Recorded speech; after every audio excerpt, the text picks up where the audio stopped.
Minute is to miss a lot. Thanks so much. Thanks for calling. And let's face it, you've got friends on Facebook. And I'll tell you what, I kind of wanted to talk today about some of the things that everybody seems to be experiencing in their lives along with this pandemic. Another episode of Let's Talk. Now today joining the show, I've got Josh Christopher of Elite Modified Series. He's here to share and reflect on the life of Kyle Miller and his fight with cancer. So Josh, thank you for joining us today. We've got so much to cover. Yes. Tell me a little bit about, or tell me a lot about Kyle. Well, first let me give a little bit of backstory about how this came to fruition. And then we'll go into Kyle because it's a lot. Obviously, his family shared a ton with us. His mom has been a huge help, Donna. So I'm going to give a brief quick, and we're going to jump around a little bit. Kyle was a young man, 24 years old, who, and his last year, I think he passed away at 25. 24 years old, final year competition, racing in a division that raced regionally in this area from Erie Speedway, Raceway 7, Sharon Speedway, and it competed within my Elite Modified Series that I own. And all while doing this, especially this last year, was ridden with cancer. So to jump around a little bit, he achieved some amazing things, and then literally had his last win, I think we just said, was in August, and we'll go into those details later, and then was, August of 19 was his last win, and then passed away in 2020 in April. So it was this huge whirlwind for the racing community and this emotional thing, and people could see it, and people don't even know the whole story, and that's sort of why we're here to promote this event that we have coming up this weekend, and B, to people understand the magnitude of what really Kyle did in the story. I have, there's just pages. There's pages, yeah, I know. So this is from his Mama mom. sent pages. Yeah, his mom, and God bless her heart, hopefully I didn't push her too hard. And I know she, even today, I think she might be working, and she said she might have to watch this later. And I told her, I said, listen, I don't want to go in there and screw anything up. And she's like, don't worry about it. She's like, I'll never talk, in this type of format and blah blah blah blah. And I'm like, I said, I'm not even worried about forgetting sponsors because they'll get their due justice at the racetrack, on my social media. Then I'll be like, oh, I got to update that. I have sponsors that are close to me who are personal friends who sponsor, and I forgot to put them on there. And they messaged me like, hey, you don't have our stuff. And I'm like, I know. I'm like, I'll get to it. And I said, I'm more worried that I'm going to read this stuff and get emotional and not be able to get through it. She goes, that happens. And I said, honestly, Kyle's story affected me so much in what I seen happen. And then I have my personal connection. So I'm going to read a little bit of this. Like, it's a narrative, basically, from Donna. And just kind of, we're going to jump around a little bit on it, but I'm just going to go into reading a little bit of what she sent me. And Donna, apologize if I left something out, but I did combine and jostle a bunch of this together so me personally could keep track of it a little bit. So I'm going to read a little bit of this inserts from his mom. So Kyle was the youngest of 4 children, born on Easter Sunday, April 16th, 1995. We knew being born on Easter, he was a special baby. When he was a toddler, he would sit in a shoebox or a frying pan and scoot across the floor pretending he was racing. He was 2 years old when he started going to go-kart tracks to watch his dad and brothers Mike and Josh race. Unlike most kids who want to just run around and play, Kyle always stood by the fence, never taking his eyes off the track. We bought him a little pedal go-kart, and he would take it to the track weekly, and he would sit on it the whole time pretending he was racing. He had his own jacket, neck brace, helmet, gloves, the whole deal. He would then put them on, take them off over and over. Sometimes he would even put on the cart on its side like he had crashed. At 5 years old, we put Kyle in a little 2-stroke kids cart. He was finally allowed on the racetrack. The tracks would let him go out, do a few laps at intermission each race. And once the track started getting more and more kids carts, he'd actually race. He won every single race he was in as a kid. His cart number was number 3 at the time. At age 7, he became a rookie junior, was able to compete each week, collecting many trophies and wins from each track. His cart number was number 8, a Spider-Man theme at the time. He raced at Pine Hill Speedway in Shippenville, PA, as well as Slippery Rock Raceway in Shippenville and AA Raceway in Utica, PA.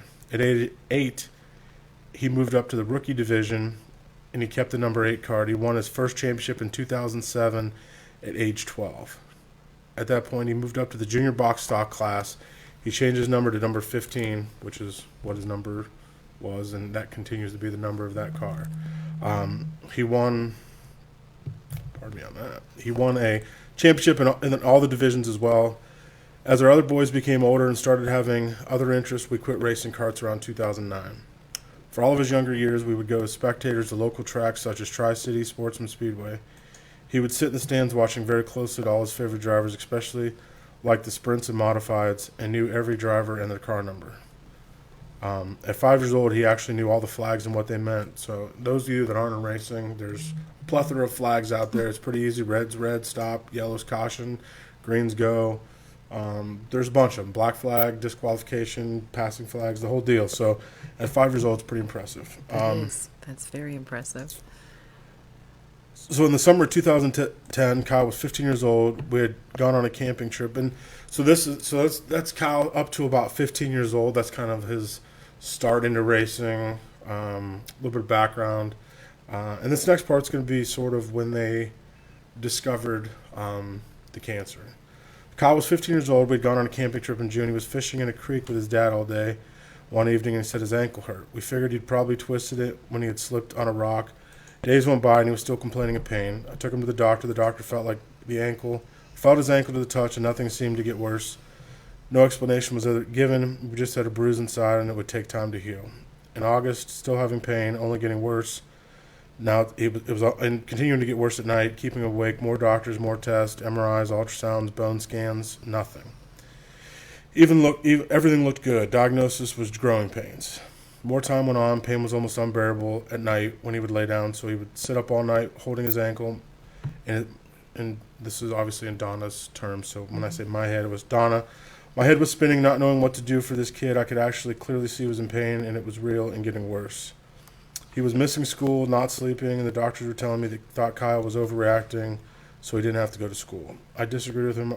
I asked if we could do an MRI on his back, thinking maybe he was having nerve pain from possibly a slip disc in his back for slipping on a rock at the creek. I was flat out told no. There was nothing wrong on his back. I decided we need to go to a bigger city, Pittsburgh maybe. Well, 2 days later, Kyle woke up with excruciating back pain. I took him to the same doctor, who was not very friendly now, told me that since Kyle was now claiming a backache, he had no choice but to order an MRI. A few more days went by until we could get in. Finally got the MRI, and there was our answer. A big tumor on L4, L5 vertebrae, putting pressure on the nerve, causing the ankle plane that would worsen at night when he would lay down.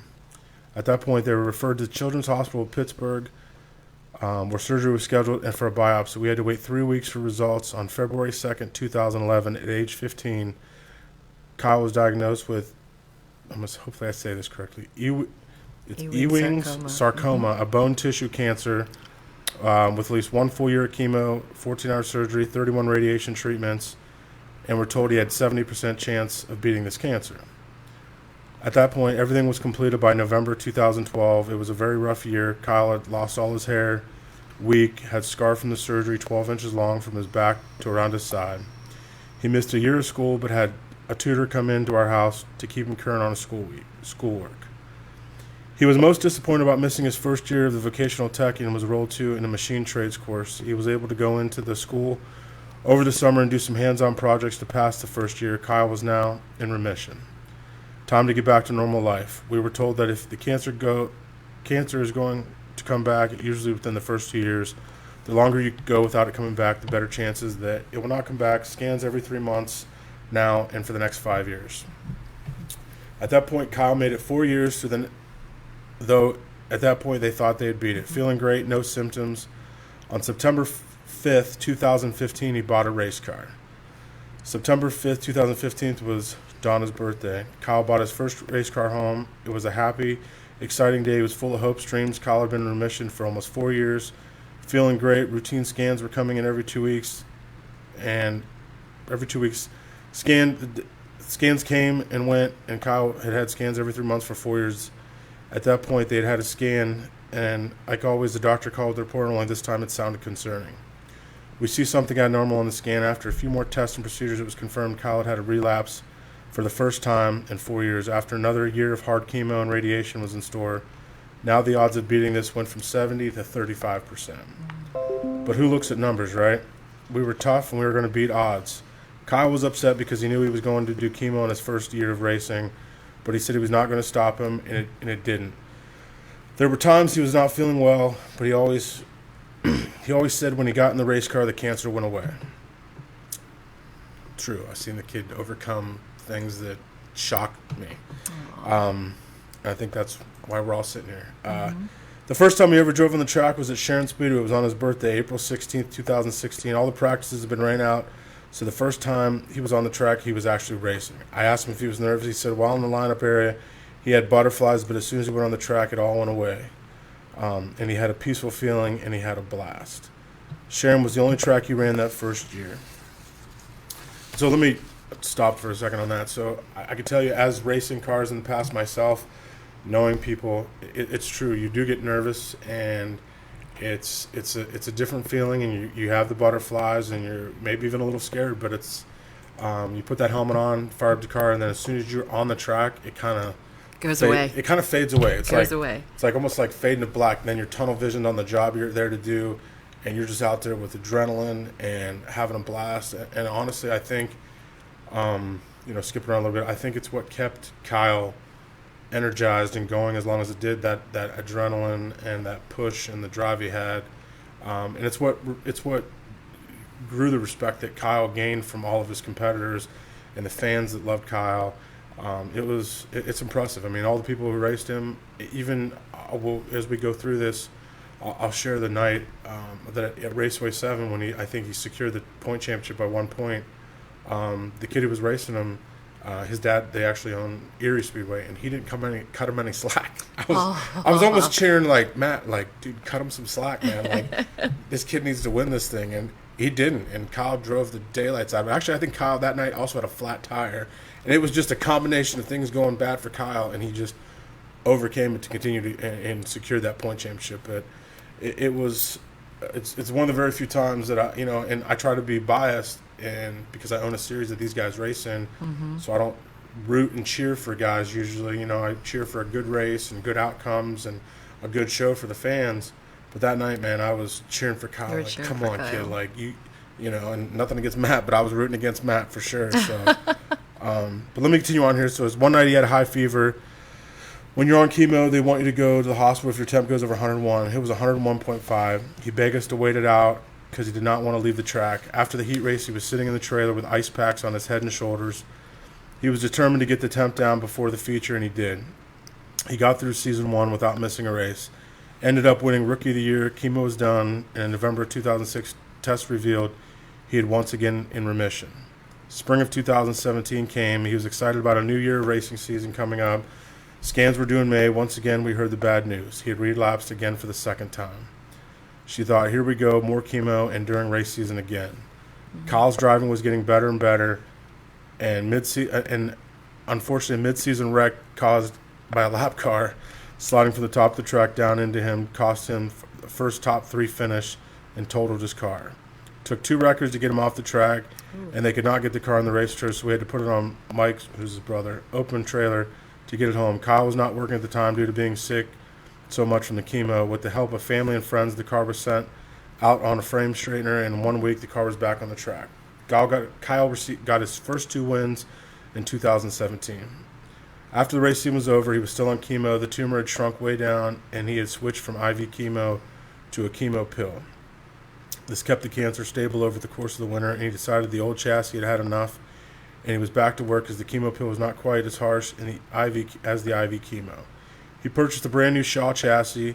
Him and his dad worked all over the winter, built the car from the bottom up. Racing season 2018 was about to begin. May scans were due once again, another setback. Cancer had grown and was close to shutting off the spinal fluid flow. He'd have to have emergency surgery and had to miss a race at Sharon, but 1 week after he was back in the car, through the ups and downs, nausea, headaches, body aches, fevers, he got some wins and made it through another season and was running at 2 tracks. He did a lot more studying over the winter. The doctors told him he would be on chemo indefinitely at this point. They were hesitant to do any more radiation since the disease was localized to his back and he had so much there already, and his left leg was already weak and he was walking with a limp. He was sick, feeling terrible due to chemo. He had heard about a treatment at the Cleveland Clinic, or in Cleveland. It was supposed to be less invasive but powerful, but it worked. It was a once-a-month deal, he started it in January of 2019. He would be on it for 6 months. He knew he would be done in June, just as racing season was getting started and getting into the heart of it. If it worked for him, he would be off chemo for the first time in his racing career. June 19th was the last treatment. That very day, while in the waiting room at the clinic, his foot went numb. Was it a fluke or something wrong? A week later, his back started to hurt. Scans were due in August. They decided to scan early since he was having symptoms. Those scans revealed that his cancer was growing and the chemo had not worked. There's so much more to the story about the possibility of more treatments, big surgery risk that presented to him at the time. I will leave, and she decided to leave that out, which, and like, long story short, he started another type of chemo in the hopes of back the cancer off. Every 2 to 3 weeks, he was getting a new symptom. Kyle began losing function of his left foot. He could push the pedal down, the brake pedal is what we're talking about, but he could not bring his foot back up. He thought he was until he discovered he was actually dragging the brake while racing. So he started taking his left hand and lifting his leg up manually while steering with one hand. So I'm going to pause there for a second. So let's picture you driving a standard car or even your passenger car automatic, and you come to a red light, and in a passenger car, everybody normally drives with one foot. Lifts off the gas, pushes on the brake with the right foot. Right. In a race car, you drive with 2 feet. There's basically the steering shaft comes down between your legs. So you're using the brake with your left foot and the gas with your right foot. So for a driver to have issues with applying brakes, because listen, as much as people joke, you don't need brakes in race cars. Brakes are huge in race cars for multiple reasons. One, the guys that win use the brakes. I know, because I have guys that I know personally, and they were some of the best in the country, and they use a lot of brake. And then just for a safety issue, if something happens in front of you and you can't get on the brakes quick or fast enough, it becomes a scary situation. So, for Kyle to have that, like, imagine you had to use both feet to drive, and you pushed your brake at a stoplight, and then you had to take your hand and lift your leg off to drive. Well, imagine doing that at 100 miles an hour, sliding on dirt, and pulling your leg off and on. I couldn't imagine. It's impressive yes. and scary at the same time. So he was losing functioning of his left foot. He could push the pedal down, but could not bring it back up. So he thought he wasn't. Oh, I read that. Finally, the guys put a spring under the brake pedal so it would pop back up and help him out. Every week, more adjustments had to be made, and he had to adapt quickly to a new situation. Finally, a handbrake had to be installed as he got to where he could no longer move his left foot at all in the car.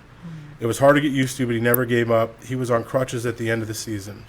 So I'm going to talk about that a little bit too. So Kyle, this last year in 2019, won 2-point championships at Raceway 7 in Erie's, and did that while finishing the season using a hand brake to drive the car, which basically means he was using hand controls, so steering with one hand. And controlling with the other. Right. Braking with the other hand and using the throttle with his right foot, which...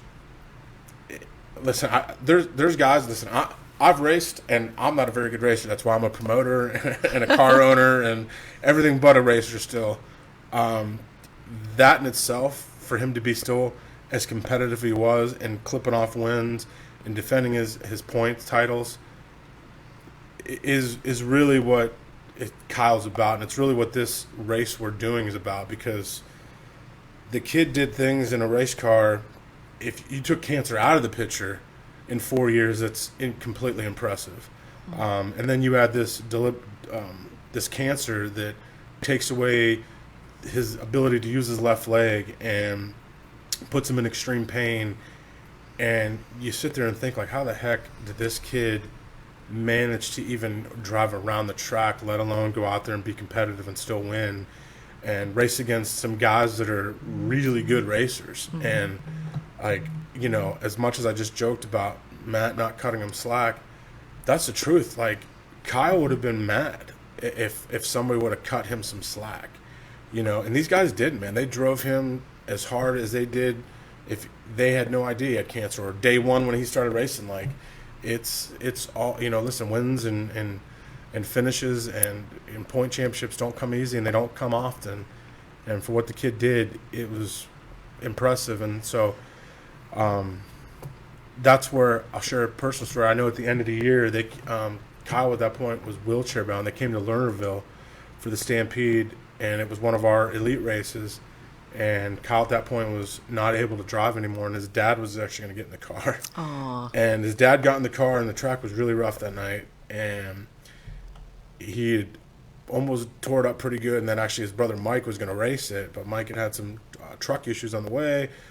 And I do remember that night kind of going back to we were all camping, and I was with a group of people, and I was standing there with Rob Christiak, and he goes, man, he's like, I think we better go make sure that Todd and them, and because it's only Todd, Don, and Kyle, because Mike broke down, he goes, we better go make sure they get the car in the trailer. And I'm like, you're right, because Rob and I had stood at the fence with Kyle, and like he stood up at his wheelchair and held himself up on the fence to watch his dad practice the car, and I think he was kind of mad at his dad. He's like, God, he's got to do this, he's got to do that, and I'm like, Kyle, he's just getting used to it, man, and it is those cars. There's a lot to get used to, and Todd this year, I'll touch base on it, but he's come a long way. I've watched him race a bunch of times this year, but I remember Rob and I going back and honestly, it's the last memory I have of Kyle at the actual racetrack, and I remember helping him get the car loaded and making sure Kyle was good. And Donna and Todd had everything they needed, and they're like, "Oh, thank you so much. You guys didn't have to do that." And I remember Rob and I riding back in the golf cart to where we were all camped, and there was a big group of people there. I mean, there was probably 15, 18 people, and like, "Oh, where you guys at?" And we told them, and they're like, "Oh, that's cool." And you get to thinking about those circumstances and those memories, and you don't take for granted that that's going to be.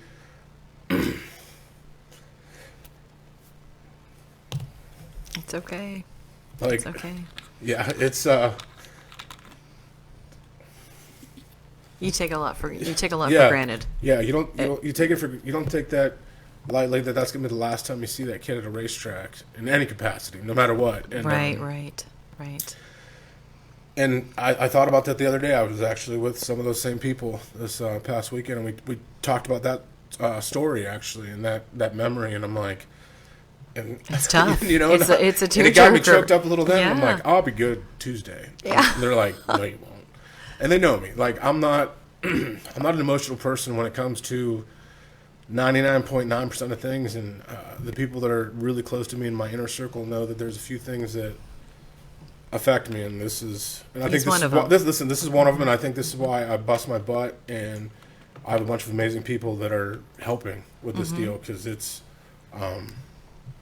impressive. So that was the last memory at the racetrack I have personally. So they came out of the whole deal with 12 wins, 2-point championships. Nothing came easily. Unfortunately, by the time the banquets came around, he had lost all ability to walk at that time. He knew his racing career had ended, and he was put on steroids for pain and had to slow the cancer down. It made him gain a ton of weight, and he felt miserable, but he wanted to go to the banquets and accept his awards, not only for himself, but all his family that helped him. And for his fans and racing family that support them. He was a true champion. What I read was all Donna's narrative, and I added my own input. And then the last thing I have is actually something, and it's going to be rough to get through. Aww. This is a message that was sent to me from Donna, and I'm going to read it as best as I can get through it, but might have to give me a few minutes. Oh, no. So Kyle had skins again on my birthday, talking about Donna, September 5th, 2019, exactly 4 years to the date he brought home a new race car. At the end of the championship season, he was told the cancer was spreading. He had multiple tumors up and down his spine. Pretty hard to really enjoy everything you worked hard for and just received. He should have been on top of the world, jumping up and down, and that he was rewarded for all his hard work and dedication to racing. Instead, he was proud to be knowing that he was really in a fight for his life that was shadowing his joy. We were scared and heartbroken, more chemo in hopes of a miracle. In November, he had severe leg pain, and he ended up in the hospital with a blood clot in his leg, caused from the chemo and immobility due to the paralysis from the tumors pressing on his spine. After many tears and long discussions, Kyle chose to go on hospice. Wow. At that point, no treatment was working. and he was paralyzed, but he had still wanted to attend his banquets for his awards and see his co-racers who had helped him and made everything happen. Kyle was very grateful for his life he had. In evaluation, he realized he had done more in his 24 short years than most people had done in a lifetime. He had went on an elk hunt in Idaho in 2012. He had won fishing tournaments. He had played guitar on the big stage. Actually, we didn't even include that, but I'll remember that. I think Tell us that story. I don't even know the whole story, but I do know that, like, he played guitar, and I forget what, and I know somebody will comment and somebody will tell us after this, but he got on stage with somebody famous and played guitar with them at a concert. And I don't remember who it was. I remember the story, but I'm blank. But anyways, I do know that, and I know Kyle was a big guitar player and, was big into music. So I don't remember where I was at. But, he had did more than 24 short. He had fishing tournaments. He played guitar on the big stage, and he had made his mark in his favorite sport of racing. He said that the racing family was the best, and that he was so fortunate to have experienced that. This last paragraph is what is a very personal message that Donna shared with me, and I asked permission. I said, "You're okay with me sharing this?" Because this was a conversation, I think, not long before Kyle passed, that she had with Kyle. And I'll do my best to get through that. I promised him I would take him to every race as he wanted us to carry on. We have a little urn that goes with us. We have his racing hat, his thumbprint that also goes with us. More importantly, we have him in our hearts, and we consistently in our minds. I hope he's looking down and that he's proud we could never accomplish what he did in his 4 short years of racing. I guess he knew what he had to do and how much time he had to do it. He had reached the victory line, and he set out to do what he had. He set out what he had to do and more. And really, that message was, and she didn't give specifics, but I'm sure that was somewhere towards the end, and that was Kyle's big deal, was her promise that things would carry on. And I made a commitment to them that the moment we could do one of these races, that I would do it 110%, and we would not hold anything back. And we're going to go into that in a second, but I'm going to give a little bit of his statistics. In 2016, he was the Rookie of the Year at Sharon Speedway. 2017, he was the Most Improved Driver at Sharon Speedway. In 2019, his last year of racing and last full year of life, he won a track championship at Erie Speedway, a track championship of Raceway 7, and he was also set a track record for Economons at Raceway 7, amongst a ton of other awards. I know he was Driver of the Year for Twin State Auto Racing. And his first, I want to share a little story, and I know these guys are from the area, and Steve is going to, he'll love this when he gets to hear about it. But his first career win was August 16, 2017. 6 days later, he was leading a heat race at Sharon Speedway when his motor blew, and he found a used motor on the internet, went and got it and put it in the car, and went on to win the next Saturday at Sharon. He said this was his most fun and memorable win, as it was a battle back and forth with track champion Steve Hefke, and Kyle outdrove him on the last lap for the win. This was also the beginning of a very good friendship between the two of them. They would wear each other's shirt, but Kyle always claimed that he had bad luck when he wore Steve's, but Steve would win when he wore Kyle's. And Steve and Shelley actually moved out of the area with the GM thing in our area had shut down, and Steve was a track champion and a racer in this class. And I know they're coming. They're not racing, but I know they're coming back for this race this weekend, and they're actually one of the sponsors. So when I seen that, I was like, well, I definitely make sure we mention it, because it's these are the memories that Kyle had and Kyle shared with his family, that made Kyle who he is, and made these kind of things. And this race, it is a lot of work, and I'm going to go over some of the sponsors and thank a bunch of people. And my apologies right now if I don't mention you. I promise you'll be on our social media. You'll be on a banner. You're going to be on checks. You're going to be on something. There's some special people I want to give thanks to first. Obviously, you for allowing us to share this story. Yeah, because this is, everybody knows Kyle. Everybody knew, Kyle got cancer, did well, passed away. Kyle, they didn't know Behind the scenes. yeah, they didn't know all this behind the scenes stuff. They didn't know the struggles. They didn't know the ups and downs, the remissions coming back. And I think it's important. I think it's important for people to understand why we're doing this race. And secondly, listen, and I'm never going to put any other memorial race down, but a lot of memorial races for guys from 25 years ago, and like it's, you know, and it's 30 years ago, and it's this guy who was phenomenal 30 years ago and passed away, and he was 85 years old. And you know what? I'll donate money and support those. This is a memorial race for a kid who just passed away and just competed in our class. And literally that car is still on the racetrack, and the kid was 25 years old when he passed away. 25-year-old, the kid hadn't even experienced anything. Nothing. 25 years old, I was still doing so much stupid things. At 40, I'm smart now, but smarter. But at 25 years old, you can't even imagine. Life's just starting. Yeah, the struggle that kid had. You know, and I think I told his mom in a message, you know, this was between her and I messaged frequently. And I said, well, for whatever reason, somebody chose to give him 24 years to get things done, and decided that was enough. Did it. Yeah, and he did it. He let nothing stand in his way. And I think one word sums it up.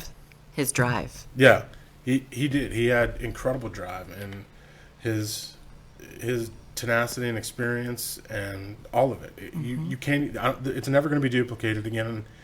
And locally in our sport, and I know there's guys that have battled diseases and different injuries, and you know, I know there's guys out there that right now that actually run in a chassis that's built by the same one we own for the car we run with. Lethal Chassis builds a car for a guy that's in a wheelchair. You know, it uses hand controls, but there's a difference, I think, between some of that, because that's what you know you have, and that's what you're going to do. And when you're battling an illness like cancer, and it's something especially where it's up and down, I can't imagine it, you know, and that's... I couldn't imagine either, and I think this was an outlet for him. So yeah, I know that's what kept him going. You know, this adrenaline, this drive, you know, the family part of it. And, you know, we make a joke that the racing family, you know, I don't say a joke, but everybody makes fun of the racing family, and it's huge. You know, just this last weekend, a big super late model team had a fire in their pits, and their 5-year-old grandson was burned extremely badly at Port Royal Speedway. You know, and I just seen it actually before I came in, that they raised $100,000 at the track in a matter of 4 hours or 5 hours. Gosh. I mean, that's the kind of people you're talking about in racing. People in racing will give you the shirt off their back. You know what I mean? So that's what I want to do now. Is I want to thank some people so we get some recognition for these folks. First, there's some people behind the scenes that are doing work as we speak. Jessica and Dawn Kennedy, they have a bunch of children's outreach stuff. Dawn Kennedy is the chaplain at Sharon Speedway. I do know that they're doing some stuff for this race behind the scenes for the kids. Some special stuff with some number 15 memorial stickers on flags for the kids. I mean, those guys have been with me doing different things. I kind of sucker them into a lot. I ask them to do a lot sometimes, and they are always willing and always right there with me. Step up to the plate. Yeah, and you know, they're amazing people. And if I need something when it comes to charity or something done or help with something, they're it. Ed Miller Signs out of Niles, Ohio. He's donating the sponsored banners. I don't even have all the information yet. It's Tuesday, and I need these for Friday. So, Ed, if you're listening, I gotta get you this stuff done. He's like, I'll probably print them Thursday. I know, Ed. He's going to be hand delivering them to the track Friday. I guarantee it. But he's making our big check. He's also making the sponsor banner. But Ed's been around so long, he hand lettered my dad's race car back in the 60s. Wow. But he's been doing it so many years. He's phenomenal. Everybody knows. If you're in this area and you know racing, you know Ed Miller. Jason Scoville Designs out of Howland. He helped us out with a really unique thing that we haven't even shared yet. The family knows about it. So I guess I'll break the news now. Break the news. Drum roll. She had an autographed flag. Kyle had autographed for her. Excuse me. And she came up with the idea. She was like, oh, it'd be cool if we could like replicate that signature and do something for the drivers. So we went out and bought 24 checkered flags, and Jason Scoville replicated this signature, and it is now in blue because their color scheme has always been blue, or it has been the last how many years. So it's in blue ink, or blue, it's not even ink. I'm not even sure what we use. Some technology they have, but blue something, and we replicated Kyle's signature. So every car that starts the feature, the 24 cars and possibly a provisional, will roll around the track carrying a checkered flag with Kyle's signature. Oh, how And then nice. we will collect them, and the drivers that competed can keep them. That we will have Oh, other wow. checkered flags and stuff to give away, but those drivers will then keep those as a memorial or as a in memory type thing of this race. They can do what they want. If they want to get their fellow competitors' signatures on them, keep it, put it whatever they want. But Jason did those for us. Actually, I went over there and I kind of dropped it on him and said, "Hey, I need these done. You got to help me out." But Jason Scoville from Scoville Designs helped us out. And then Gary Thayer, he's one of the photographers at Sharon Speedway. He has so many pictures of Kyle, and I know that him and Ed and even the family are working with Gary to get the pictures and everything we need for all the banners and all the sponsorship stuff. So appreciate Gary. You know. Sometimes again, I had to make notes because I literally didn't even put you guys on here, but we sometimes forget about this stuff. But I want to make sure you guys are front and center on thanking. And then a gentleman who's affiliated with a couple of the cars that's in this class and raced Kyle, and the kids are still racing. Jack Young Racing. This is a 2-day show that we're doing, and sometimes it kind of stings for our guys because they have the expense of 2-day pit passes and this and that. But Jack went out and got us a pile of sponsorship, and it's a bunch of trucking companies that he works with. They're out of Paynesville. Very nice. So I'm just going to rattle these off, and then I'm going to point out one that's doing some other special. So JGF Trucking, Don Green Trucking, County Waste Services, Crooked River Trucking, Lauer Trucking, Francis Engineering, DDT Trucking, Young's Family Trucking, Tony Schreiber Hauling, No Sand Trucking, hope I said that right, Shoreline Trucking. And on top of that, these guys sponsored other awards.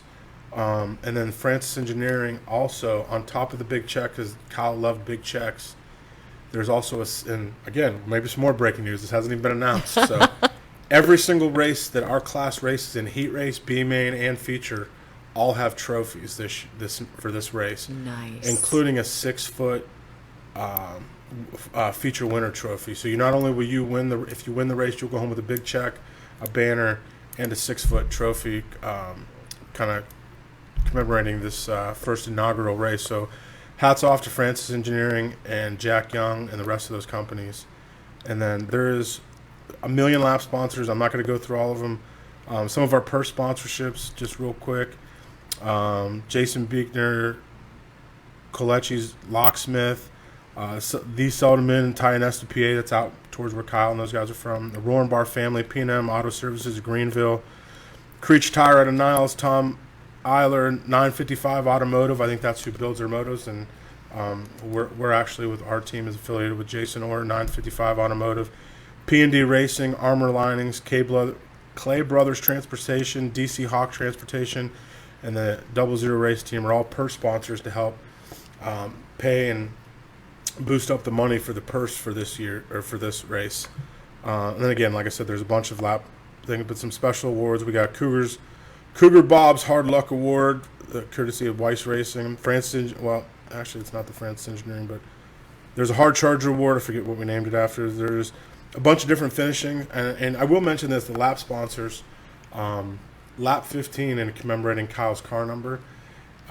It's the only guaranteed lap for the leader. So if you're leading on lap 15, it actually pays a $415 bonus for leading one individual lap, which is, I think, the most I've ever seen at any single race ever in any division of anything. And then if you total up this money, we looked into it, and at least in this class, in this this regional area, this will be the richest purse they've ever raced for. Wow. As far as total monies, purse, with the purse, there's over $1,200 in lap money. Some of the special awards, there's And again, it goes out to all these people who have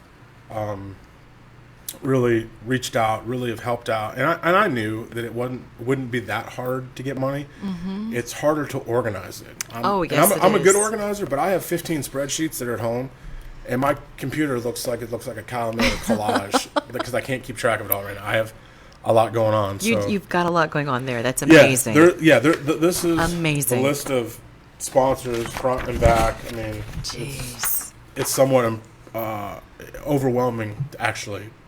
And people are still offering. So we've almost at a point I got to shut it down because I got to go listen. I got to get it organized and get the stuff ready for everybody. And then also Sharon Speedway. Sharon Speedway is one of the premier racetracks in the country, and I work for an organization. I travel the East Coast, and they've been shut down all year. The last race they ran was an all-star race, months ago. Mm-hmm. And this, they've worked some deal with the health department and the governor with COVID. Again, this weekend we have to have our social distancing, so I probably should put this plug in there, Sharon. Dave Willoughby from Sharon might shoot me if I don't tell this. Remember, Sharon, everybody's got to do the social distancing, the whole deal. Do the masks. The CDC thing. Yes. Don't get us in trouble. Don't get us shut down. Right. So, really, it's going to be an amazing weekend. Looked at the weather, actually, right before I came in today. Weather looks pretty good. The Apple Fest is famous for raining out one day, so the weather looks good still. It's going to be an event that people are going to remember. There's a lot of hard work on a lot of people's shoulders that are going into this, not just mine. I know I feel a little overwhelmed this week. I'm trying to pack 5 days worth of work into 3, but emotionally, this is draining for you. It is, and I knew today this would be a little bit of a roller coaster for me. I'd be excited about sharing stuff, and I'd have some emotional moments because you can't not. If you don't listen, if you don't could read through that and couldn't yes. and not shed a tear or get through it, then I was choking back tear, and I'm like, oh, how is you reading that? You're better off than me because and I don't shed tears. You can ask anybody who knows me personally, even my family. I don't cry. I don't cry at funerals. I don't cry at whatever. Maybe my puppies might make me cry. Jesus. But other than that, I do not cry for any reason, and it's been emotional. There's been 2 tear-shedding moments this week alone with putting this stuff together. So that's why I do it. That's why I don't need the thank yous from anybody because this is reward enough to see how many people have this family's back and Kyle's back and going to make this event really what it is. Mike Miller says, thanks so much, Josh Christopher, from Kyle's uncle, Mike Miller. Yeah. And then Brenda O'Brien, Sweet Child of Mine, Rock Erie Awards. Oh, okay. So people are appreciating what you're doing, the hard work you put into this, and I don't know how you got through everything Donna sent you, but you did an amazing job. I read it in pieces, and today was the first time I read it all together. And I'm happy I got through it. I'm happy you did too because I thought I don't have any Kleenex over here. Right. If I need a Kleenex, it was going to get ugly here today. But you did an amazing job, and you can feel the love coming off of you that everybody's going to be sharing this weekend. It's going to be absolutely amazing. Yeah, it's one unique thing I forgot actually the Friday night after would be our qualifying races. We're actually mandatory make all the drivers or a representative from every team come. You don't have to have a beer with us. You can have water, or you can hang out but you are going to come toast to Kyle to even be eligible for lap money. So I don't think we've made that public either. But the sponsors who are paying for some of the lap money and who paid for the heat race money said it comes with a stipulation that all the teams, I don't care if they're last or winning heat races, need to all come to a specified location, which we'll announce and we'll post and we'll tell everybody in the driver's meeting. But everybody's going to come cheers to Kyle. Oh. I promise you, at the end of the night, everything's done. I will have a beer and cheers to Kyle after that first night to get ready for the next night. And it was sort of, like I said, a stipulation of our sponsors that all the guys come together for at least a couple minutes to, I don't care if it's socialize and social distance while we're doing that. Do the distance thing and do the masks, correct? Yeah, right. Yes. But we wanted to pay a little special tribute to each other and to kind of toast Kyle and the family for this race. So I forgot to share that. So that is going to be mandatory. And I'm telling you, my sponsors are coming to this race, and they will hold me accountable if I don't make every driver come to that. So, guys, be warned. You got to come hang out Now- with us for a few minutes. Michael Miller, you did better than I did, so kudos to you from Michael Miller. Oh, yeah. Yeah. So you held it together, Josh. I don't. I don't know how. Well, this weekend is going to be tough too. Yeah, but it is. it's- But, I'm looking forward to it. It's going to be fun. Yes. I have a great racing family, and it's huge. And I have a lot of support from a lot of different people from different classes. You'd be, like I said, you'll see some of these sponsors. They're from classes that don't even race with Kyle. They may know of Kyle, know his story a little bit. Well, now a lot of it, but there's just different people in here that just did it because it is what it is. It's the family. It's all of us together. So When I first had talked to you about sharing this story, I could tell just the passion that you had in it alone, that this story needed to be told. So, again, Josh, thank you so much for coming in today and telling us what an amazing life Kyle led at such a young age. I want to thank the family as well for letting us share his story. Thank you, Donna, so much for sending over, the paperwork to me as well. Yeah. And I was reading it yesterday, and then I was reading it again today, and I'm like, how is he going to get through this? But you did. So please support the race this weekend at Sharon Speedway. What is the race time? So September 11th to 12th. So Friday is the first one and Friday actually the Rush late models will be there for the first time in 5 years. So it'll be a huge attraction.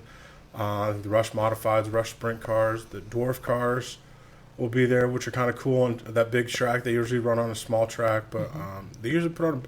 Actually, they're pretty racy the last time they were there.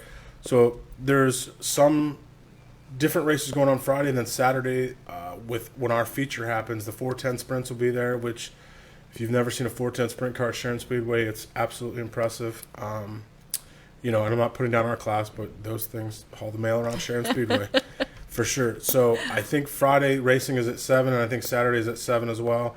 I think gates and pit passes go on sale Friday at 3 p.m.